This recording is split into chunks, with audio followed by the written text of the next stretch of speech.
Men are the problem. Men. Men leave. Are men trash? Men or a bear? It's because a man done did something to her. The bear's not gonna. So men have been. Men are the most horrible. You know, I saw this and I was just thinking, maybe it's a joke, but honestly, these kind of jokes is just not funny, right?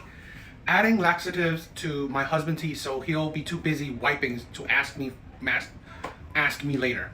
Like probably for some intimacy. It's just like, that is toxic, right? That is honestly abusive. And it's like to pretty much, look, think about it in reverse, right? A man saying he's going to drug or whatever a woman, his wife, and saying as a joke, is that funny to women? Would that be funny to women? Because if this is still funny to a woman and reverse isn't, the hypocrisy is strong.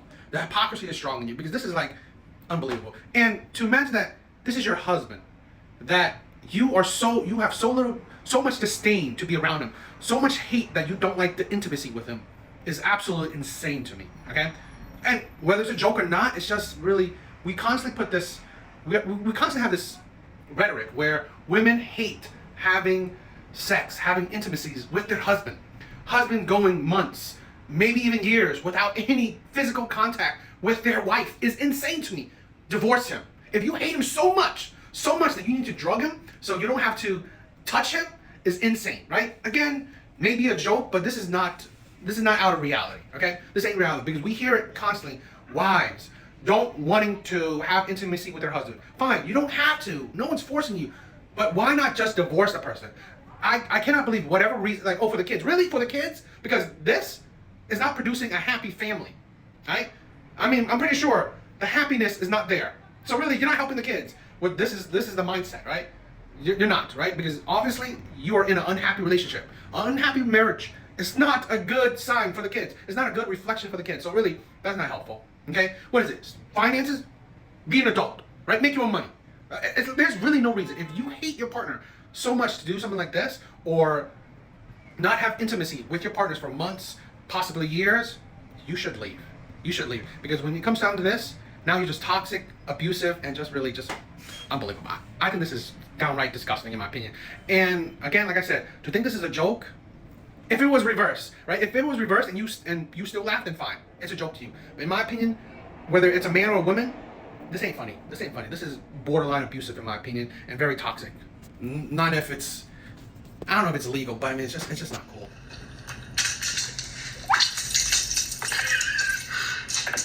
What? You don't want ranch? Oh. Oh, that's out of pocket. What? That's out of pocket. What he did was out of pocket. This is insane, right? It's like where women can't see that when they do something, it's not toxic, it's not abusive, it's okay, it's a joke. But in reverse, right? If it was in reverse, people would see that as toxic and in some cases abusive. This is the thing where it's just, I hate these pranks. I really do. I hate these pranks because they're just like, you're just trying to make fun of people, or you're making a joke from someone's expense. It's just poor taste. It really is. I hate these prank shows, these prank videos, because it's poor taste. I mean, it's honestly, in my opinion, it's very toxic. Literally, you're trying to go viral or whatever at someone else's expense, right? How you treat them, it's like just trying to get a reaction, usually a negative reaction out of somebody. And I just like, do you not see that these things is just really toxic? It's really, it shows how little we care about each other, because a joke is usually not just only you think it's funny. Usually other people around you should think it's funny as well. And to be honest, fine. If other people think it's funny, I think it's sad as well. I really do think it's sad, because how is really treating someone like that, treating someone terrible, making someone feel a negative emotion funny? I really don't. I mean, sometimes I just don't. And you know, the thing is where it's the joke, you know, you're trying to pull out a negative emotion, right? You're trying to. So that's the thing where it's not like it just happened naturally. No, you are pretty much taking actions to pull out a negative emotion. I think it's poor taste. I don't think I want a nerdy guy anymore. These comments and messages have been absolutely horrible. One guy messaged me and said that he hoped I got graped at MomoCon. So now I don't know, I don't feel welcome or safe to even go into nerdy spaces. So I think my best bet is to just find a guy that loves me enough to do nerdy things with me. Because this has been pretty horrible. Way to scare off the women, guys. First, I want to say, right, there are good and bad people in everything, right? It doesn't matter your gender, your hobby, your race does not equate you being a good person or a bad person. It's like people are not born a nerd and they're bad people. People are not born a man and they're a bad person. People are not born black, Asian, or whatever. They're automatically a bad person. No, they're just are bad or good, plain and simple. This is a thing where her logic is flawed.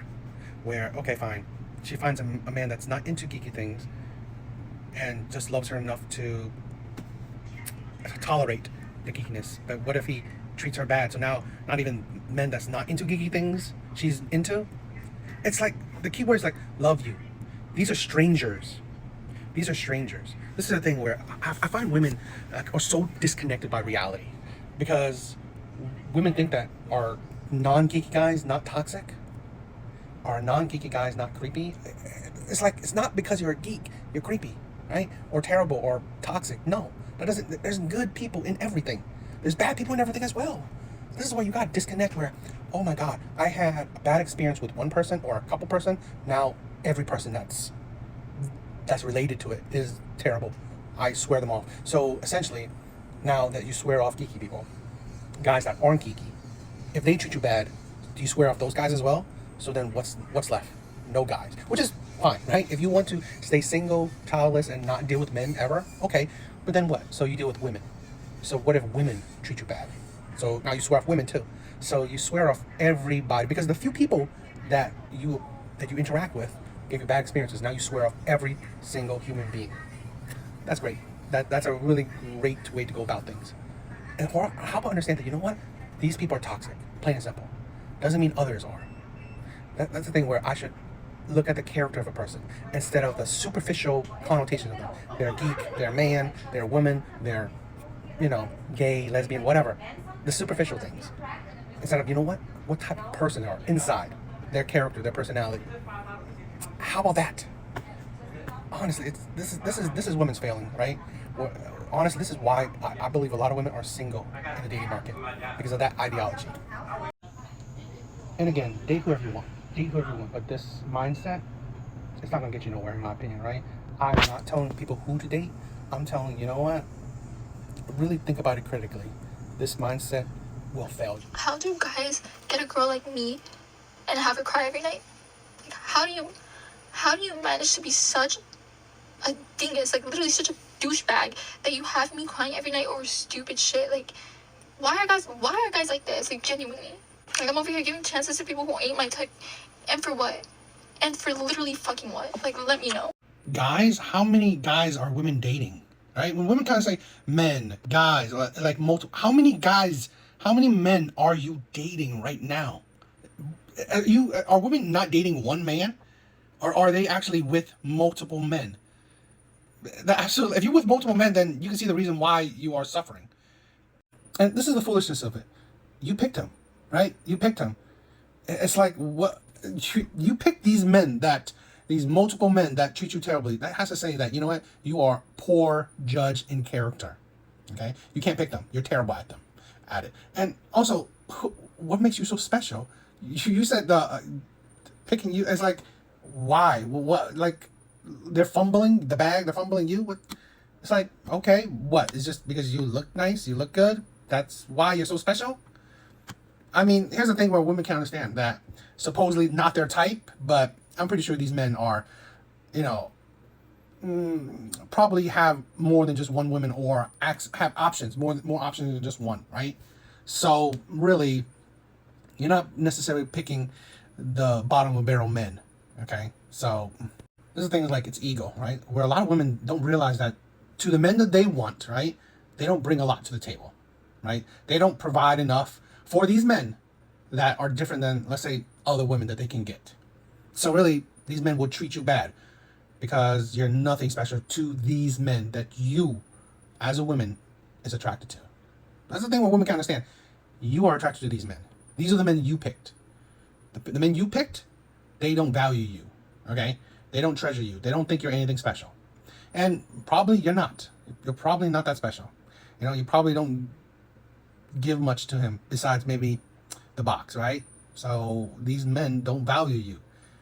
So how about actually picking someone different, okay? How about picking someone that's morally sound? A man that, you know what, would respect you, would love you. A man that, you know what, wants monogamy, wants, he sees value in you. I think that's a different type than the men that you or most women are choosing nowadays. .org. It's short for virtuous not virtuous as in they're better than everyone because they're attracted to children, but virtuous like having moral standards and a sexual orientation that they have no control over, like the rest of us. Before you get all worked up, I'm talking about not child molestation or rape. It's the sexual attraction to children. It's a paraphilia. There's a link to more information about it in the description. Videos I've made in the past explaining the kind of human diversity and development. Molestation and rape are different. These are abusive actions that often have nothing to do with attraction. Many child abusers are actually sexually attracted to adults, but they act out on children. Meaning you probably don't object to pedophiles because you're compassionate and rational, but you may loathe child molesters and rapists because they violate people. I personally try not to judge either. Don't try to judge either? So this woman has a PhD, Dr. Lindsay Doe, who has now amassed more than 1 million subscribers on YouTube, calling herself a sexologist, teaching sex edutainment on her channel, Sexplanation. This will probably be my most controversial opinion ever. And again, I'm going to preface that I don't believe it's all women. No, not even close.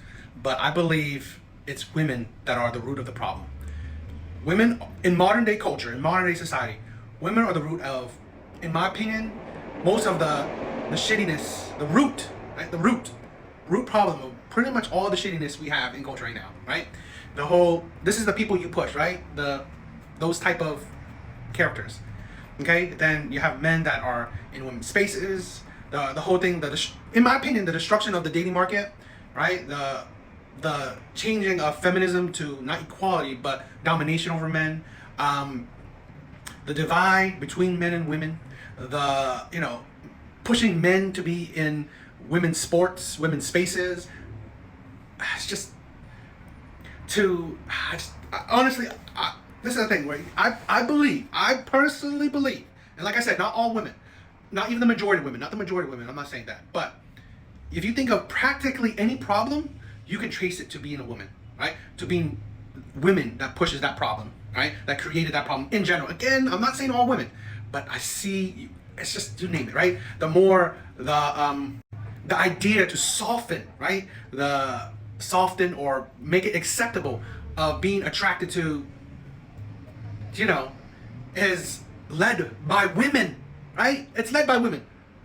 And it's like the whole thing about, we need to all accept the alphabet people, right? We need to recognize and accept them. And it's like have them in your life. It's just all these things that I feel like that's wrong with society. Even children, right? The misbehavior of children, the rise of single motherhood.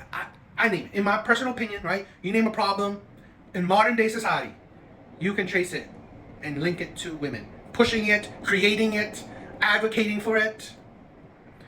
And I don't know. We don't have enough women standing up to it, right? Just like, the one that's from that clip, right? We don't have enough women standing up for it, fighting against it. Because again, men can't, right? In the sense that men can't because they will now be labeled as whatever.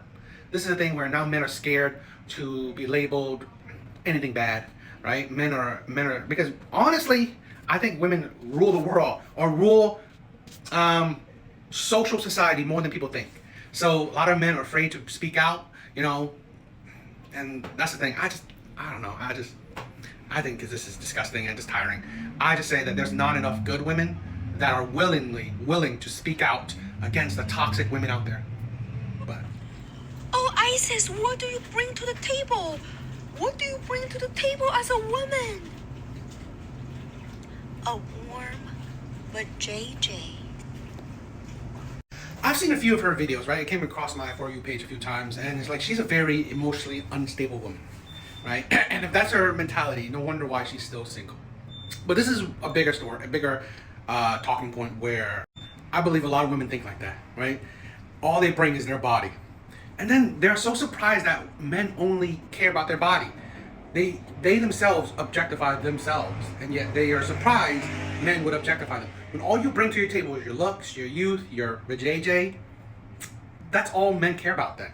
Right? This is why I've said men don't care about your career, your money, because you're not supporting him. Your money doesn't contribute to his life. Okay? Your money doesn't add to his life, right? You're not paying half of his bill. You're not taking him out on dates. You're not, taking him on trips. You're not giving him gifts.